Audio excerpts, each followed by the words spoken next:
Hello everyone, আজকে একটি নিয়ে চলে এসেছি। আজকে হঠাৎ মায়ের একটি রেসিপির কথা মনে পড়ে গেছে। তো ছোটোবেলায় আমরা যখন খেতাম ভীষণই ভালো লাগতো।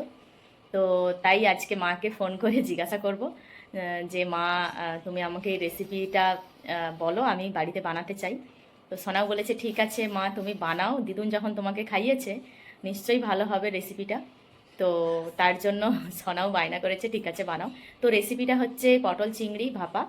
তো এই রেসিপিটা আমি সবার সাথে শেয়ার করছি। তো আপনারা দেখতে থাকুন, পুরো রেসিপিটা আমি সহজভাবেই তুলে ধরার চেষ্টা করছি। তো চলুন স্টার্ট করা যাক। চিংড়ি বানানোর জন্য আমি এখানে পটলগুলোকে ভালোভাবে ধুয়ে নিয়েছি। 5টি পটল নিয়েছি। পটলের খোসা হালকা ছিলে নিয়েছি, আর এক সাইডে এইভাবে কাট করেছি, আরেক সাইডে তার উল্টো দিকে কাট করেছি। তেমনভাবে সব পটলগুলোই আমি কাট করে নিয়েছি। এইবার লবণ আর হলুদ মাখিয়ে নেব।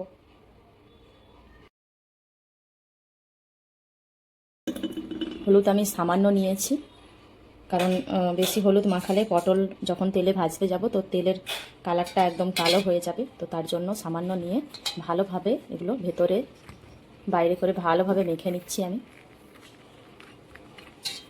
মাখা কমপ্লিট হয়ে গেছে। 10 মিনিটস রেখে দেবো রেস্ট টাইমে, যাতে লবণ আর হলুদটা ভালোভাবে পটলের ভেতরে ঢুকে যায়।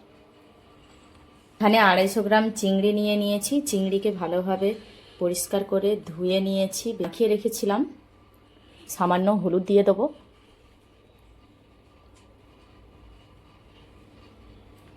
সামান্য হলুদ দিয়ে মেখে নেব।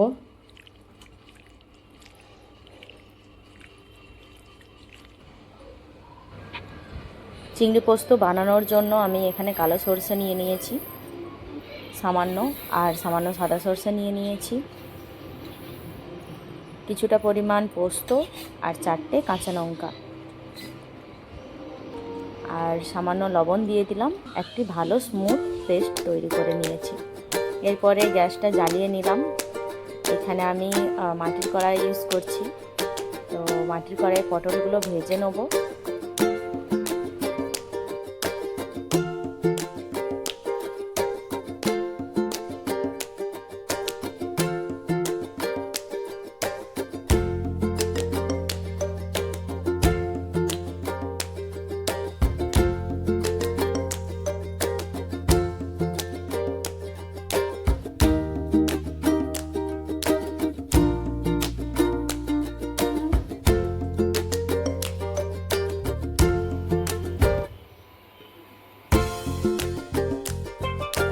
পটলগুলো ভাজা হয়ে গেছে।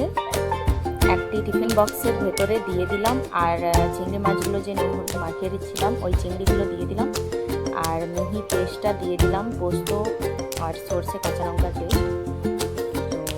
তো এরপরে আমি সর্ষের তেল দিয়ে দিলাম,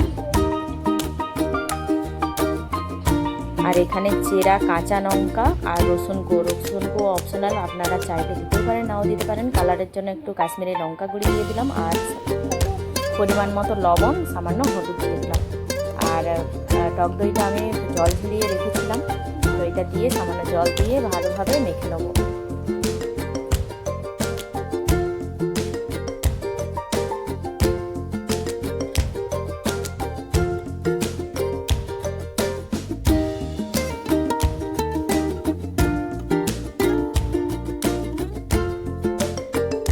এরপরে ঢাকনা দিয়ে আমি ভাপে বসিয়ে দিলাম।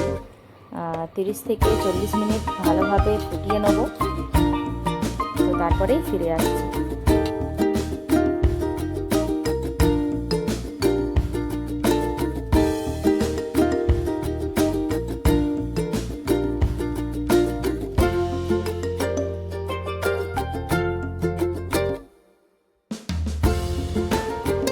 পুরো ঠান্ডা করে নিয়েছি। এরপরে দেখতে দেখুন কত সুন্দর লেগেছে, আর স্বাদ খুবই অসাধারণ, ভীষণই সুন্দর হয়েছে খেতে।